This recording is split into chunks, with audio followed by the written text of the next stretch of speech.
Faktor yang membuatan kegiatan mooring berbahaya. Oke, salah satunya yaitu penggunaan tali dan wire yang sudah tua.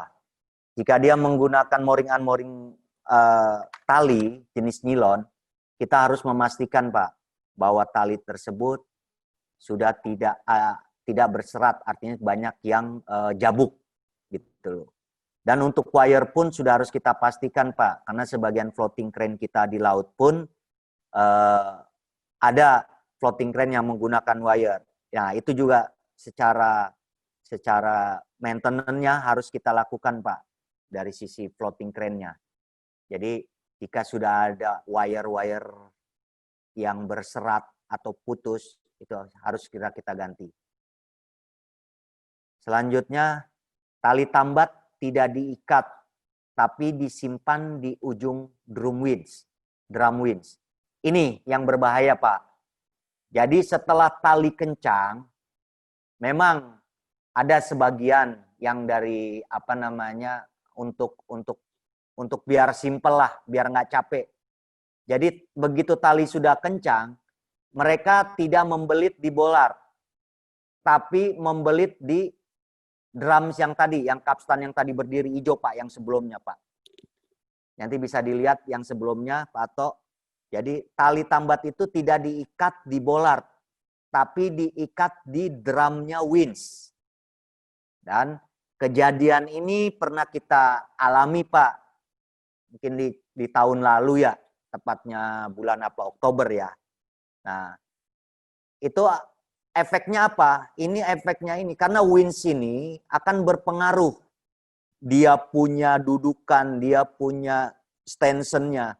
Kalau digantungin tali terus, itu akan menyebabkan artinya kerusakan pada winch arrangement-nya Pak. Jadi ini tidak dibenarkan bahwa tali itu setelah kencang langsung di drum aja, tidak dibelitkan di bollard atau boulder.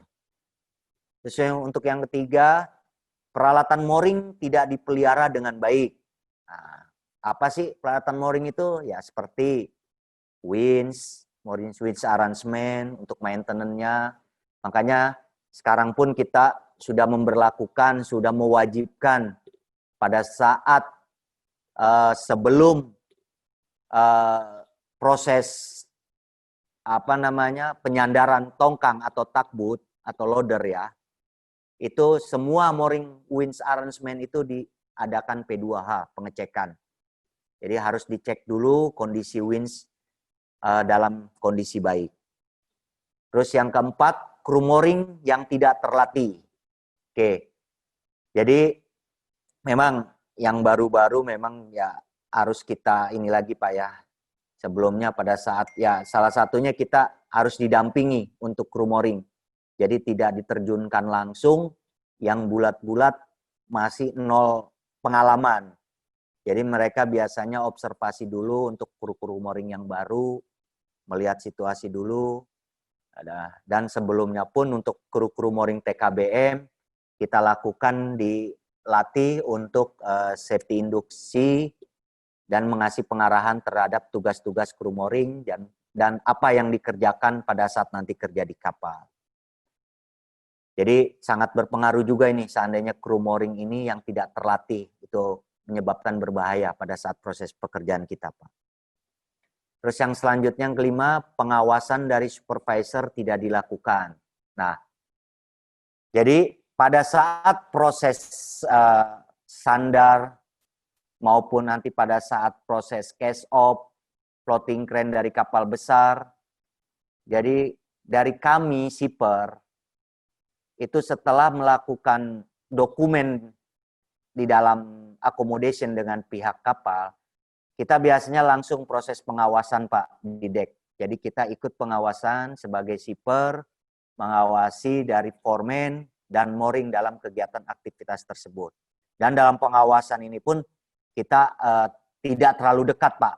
Jangan terlalu mendekat orang bekerja menarik. Jadi kita hanya perhatikan dari jauh, nanti pada saat kita ada yang pada saat observasi tersebut ini kita bisa langsung via radio karena kita pun membawa radio untuk shipper. Terus yang selanjutnya tidak terdapat cat atau tanda zona Z-back. Nah, nanti di kapal besar itu akan termarking, Pak. Itu nanti ada tanda-tanda atau peringatan-peringatan safety di deck itu, peringatan terkait dengan zona Z, di mana kita berdiri, di mana kita ini dangerous area pada saat proses tali hibop. Terus yang selanjutnya, tidak terdapat rambu peringatan dek licin dan lain-lain. Nah, ini juga salah satu yang berbahaya, Pak. Makanya kadang-kadang pada saat di area untuk mooring unmooring, itu sebagian dek ada yang dicat atau sebelum dicat itu dilumuri dicampur dengan pasir. Itu loh. Ada yang dari pasir dicampur sebelum dicat. Jadi gunanya apa? Untuk menghindari licin. Jadi ada tempat untuk jalan pun dalam bentuk kasar. Dia tidak dibuat licin, Pak. Tempat orang lalu lalang di dek itu. Terus selanjutnya, kru tidak sadar akan zona snapback. Nah, ini. Makanya pada saat kita safety briefing, pada saat kita sebelum melakukan pekerjaan, biasanya sudah kita ingatkan kembali, mooring ke mooring, maupun foreman pun akan kita ingatkan lagi pada saat pekerjaan tersebut. Jadi kita harus posisi sadar lah, di mana kita harus berada gitu loh. Jangan di dalam kita zona snapback ini. Terus yang selanjutnya, kru tidak sadar akan bahaya lilitan tali. Nah, tadi yang sesuai gambar tadi, bahwa kru pada saat posisi dihibop, tali dihibop, untuk memberi aba-aba, jadi tidak ada di dalam area tali. Jadi kita harus di luar dari area tali itu dihibop. Tadi mungkin bisa lihat di gambar yang sebelumnya, pada saat orang proses hibop menghibop, itu kita harus ada di luar lilitan tali. Tidak boleh di dalam. Yang selanjutnya tidak menggunakan APD.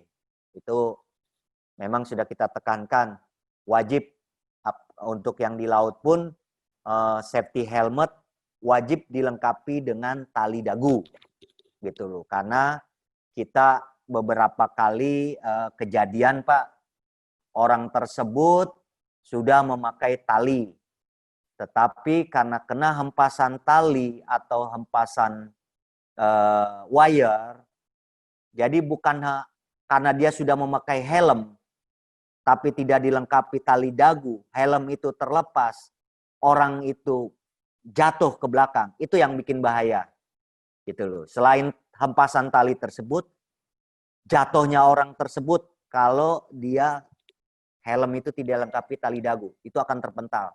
Makanya setidaknya kalau dia mau menggunakan tali dagu, ada hempasan apa, jadi tali itu pada saat kita rebah ke belakang, itu tidak langsung menyentuh kepala kita, dek itu tidak menyentuh kepala dek kita. Nah, ini yang saya bilang. Selanjutnya, tali dan metal line itu tanpa menggunakan timbel. Jadi itu berbahaya juga. Terus inspeksi dan pengujian tidak dilakukan secara teratur.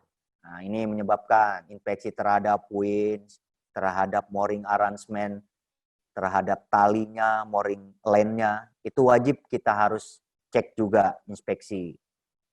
Terus pengaturan lilitan tali pada drum tidak baik. Nah, ini yang disebut tadi itu salah satunya. Kalau kita lilitan pun harus teratur, Pak. Karena kalau lilitan pada saat proses hibop tali tidak teratur, ujung-ujungnya itu nanti tangan kita ke bawah atau mungkin terbelit dengan winch mesin tersebut. Jadi menyebabkan, baik itu menyebabkan ke manusianya maupun kerusakan kepada alatnya atau winch-nya itu. Karena pada saat kita hibop proses tali, belitannya ini tidak teratur dengan baik. Jadi harus kita perhatikan juga itu lilitan talinya pada saat kita proses hibop, Pak. Seperti itu.